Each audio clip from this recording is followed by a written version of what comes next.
Rachel, Oh, yeah, I like that better. why don't you tell everybody how you met the guy that you want to call today? So his name is Josh, and we met at a moment when we were both really just raw and vulnerable. Whoa. We were puking off the same balcony. Shut up! I knew you were What? toying with me, Jubal. I What knew a it the whole time. Wonderful Damn it. story of how love can overcome all things. And I just want to say I'm not proud of this. This is not a story that I really am proud to share. So but, you're not going to retell it at the wedding if it gets to that point. maybe not. Maybe this will be a secret. Okay. So how'd you guys meet? Did your streams cross or... Oh my God. He asked for a napkin. Maybe he needed to hold your hair back at the same No, time. no. Okay, listen. I'm normally a lightweight, and I really wouldn't get this drunk at a party, but it was my roommate's birthday, so, like, what are you going to do? And I felt like I was, like, feeling really queasy, you know, like it wasn't about to happen, but I really felt in my heart that it was going to happen soon. See, Yeah. you felt it in your heart. That love was about to come from your stomach and out of your mouth. Would you, Exactly. you like rushed over to a man to meet him real quick before you started vomiting? No, come on. I went to the bathroom. I tried to get in the bathroom, but somebody was in there. Uh-huh. So it was just like the only thing that I could think to do was to run outside. And I leaned over this balcony and I like just puked my guts out. And like, I'm so embarrassed. And then I looked up and there was this guy right next to me doing exactly the same thing. Oh my gosh. And we locked eyes. And it was so romantic. Shut up. No, it was pretty gross. Did you like immediately strike up a conversation like, hey, what are you doing out here We too? like, we actually it was kind of sweet. We like started laughing at each other. Yeah. And it was just sort of this moment of like, well, here we are. Yeah, I mean, you've seen each other at probably your worst already. God. It's You're- all uphill from that point, I would think. Exactly. You're just praying that one of you has some gum on them?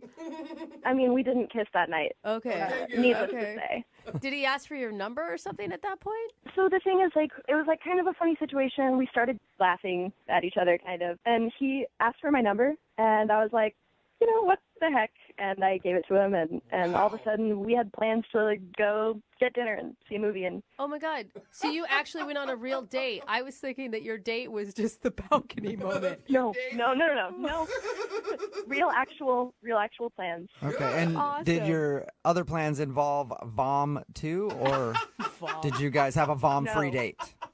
We talked about it and we decided one drink each at the dinner. No matter what. You're capping each other. That's kind of cute, though. So how was dinner? Well, okay, so it actually ended up not even happening. What? Oh no. No. Yeah, got there, started getting all of these texts from my roommate that my cat had been missing. And so I'm like freaking out, pretty much immediately had to leave right when my food got there. Oh, that sucks. no. Yeah, but he was super nice, drove me back home, and I felt like such a jerk because I didn't even say goodbye. I like ran out of the car, went inside. Yeah, I know, but I love my cat. Did you find your cat? Yeah, it turned out he was in the closet, so it was like a huge to do for absolutely nothing. Oh, I'd be pissed. Man, roommate Did with the you block. text this guy or call him and let him know what happened? Yeah, like I tried to call him and apologize for like running off. You know, it's not my fault that my cat got lost, but I can't get a hold of him. It's been like 4 days. I don't know what's up, and I really just like I want to explain myself. Okay. Right. Hey, Rachel, I really don't know why you're not getting a call back. Your dating experience had all of the key elements that it takes to be successful in love. You had projectile vomiting, and you had missing cats. And that's really all you need to win at this crazy little game that we called love. It does sound like a Taylor Swift song. If you missed the first part of the second date update, Rachel is on the phone. She wants to call a dude named Josh. They met at a house party when both of them were vomiting on a balcony.